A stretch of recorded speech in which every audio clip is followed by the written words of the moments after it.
By the end of this video, your Spanish is going to be better than it is right now. I'm going to teach you the 5 uses method that I used myself with my own Spanish when I had really difficult expressions and words and grammar to learn. But we're going to learn to use this with 5 new structures that I'm going to teach you. Let's start with the easy one. The first one is just a cognate that we're going to avoid, and that is favorito. I recommend not using that. Just stop using favorito and start using preferido. I recommend always going for the word. If you have a choice, use the one that looks less like English, not more like English. It will make your Spanish sound more Spanish. So if you want to say, that's my favorite book, ese es mi libro preferido. I started with the simple one, but now we're going to look at 4 really challenging expressions in Spanish. Number 2 is to say the word both. Now you probably think, I know how to say both in Spanish, and you probably say ambos or los dos, but you can't use that when you want to use it as an adjective. What do I mean by that? Yeah, you can say, I like both. A mí me gustan los dos. Or, both are good. Ambos son buenos.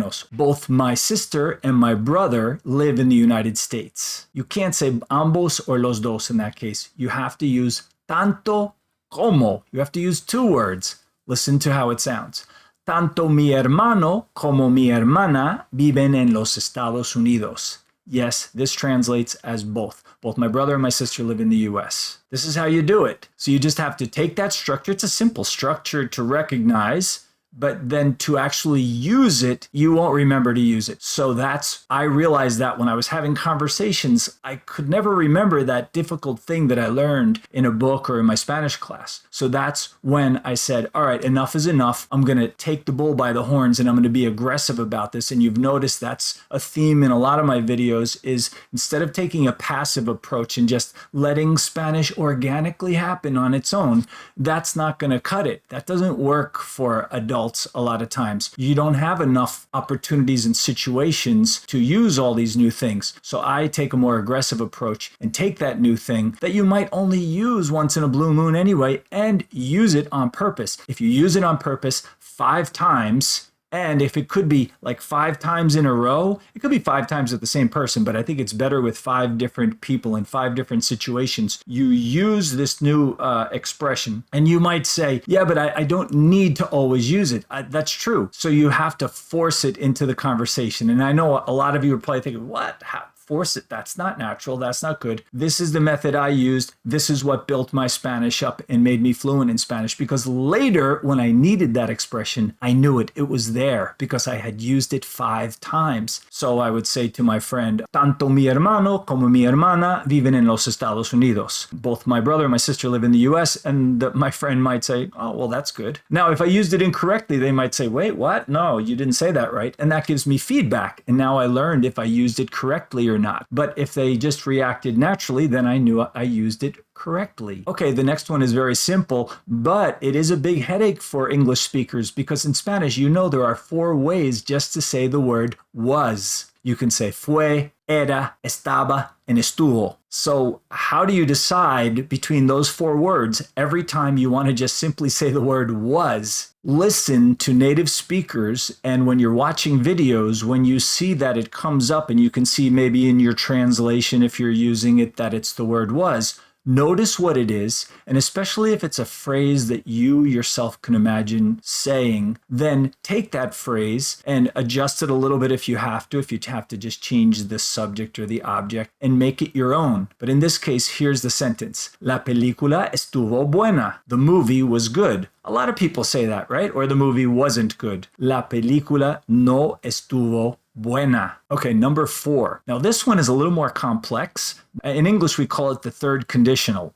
What's that? Okay, that's when we say, if you had called me, I would have picked you up. And you're probably thinking, wow, I can't possibly hope to say that in Spanish. Not yet. But it's actually less complicated than you think. It's maybe more complicated in English. But if you're at an intermediate or more advanced level in Spanish, then you definitely should be using this, right? This is so liberating. Now you can speak about things that are unreal, that didn't actually happen. If I had received the money, I would have bought the car, right? So it's great. Now you have these more complex structures. So what is it? In Spanish, it's hubiera and habría. Hubiera is the if I had, si yo hubiera, if I had, and then habría is would have. And these can be changed too. You could start if I would have bought the book if I had received the money. Yo habría comprado el libro si hubiera recibido el dinero. All you have to do is know the past participles. Once you know these two words, hubiera and habría, then after them, you just put the past participle. The past participle is when you say like bought, taken, talked, worked. And we put them after the word have in English when we say I have seen, I have broken, I have eaten. This word that comes after have, that form is called the past participle. In Spanish, the way you form it is for AR verbs, you just add ado, A-D-O. And for ER and IR verbs, you add ido, I-D-O. An example, hablar, hablado, comer, comido, vivir, vivido. But then you have a lot of irregular ones. And that's why I recommend looking under my video for the 501 Verb Tenses book. That's a great book. It gives you all the different forms of all the verbs in the Spanish language. So it's this great resource that you'll always be able to find the verb that you needed. Anyway, you put those past participles after the hubiera or habría, and then you can say thousands of kind of high level, what feels like a high level of Spanish, right? So here's some examples. Si no hubiera llovido, yo habría caminado. If it hadn't rained, I would have walked. Si me hubieras llamado, yo te habría recogido. If you had called me, I would have picked you up. Si ella hubiera llegado a tiempo, habría recibido el dinero. If she had arrived on time, she would have received the money. Okay, number 5 might seem simple. It's just to say the word unless. So most English speakers, when they speak Spanish, for unless, they use a menos que. But there's another way to say it, and that's a no ser que. Guess which one most English speakers use? A menos que, because it looks more like unless. Menos, minus, less. It's easier to remember. I don't recommend using that one. I recommend using the more difficult one. A no ser que. It's the only one I use. And I'll tell you why. You should always make this choice. If you have a choice between one that looks more like English and one that doesn't, or one that's slightly more difficult, always choose the one that's more difficult. You might think, no, why would I do that? Well, because I remember when I saw these two, I thought, well, yeah, I could use a menos que, but then what happens when people say to me, a no ser que? I'm not going to remember this, especially if I'm not using it myself, and I'm going to be confused every time that comes up. I need to use the more difficult one. So I do. I always use a no ser que. I never use a menos que. Is that a problem? No, because when I hear a menos que, it's easy to hear it. I hear menos, minus. I know it means unless, and it's easy for me to remember it.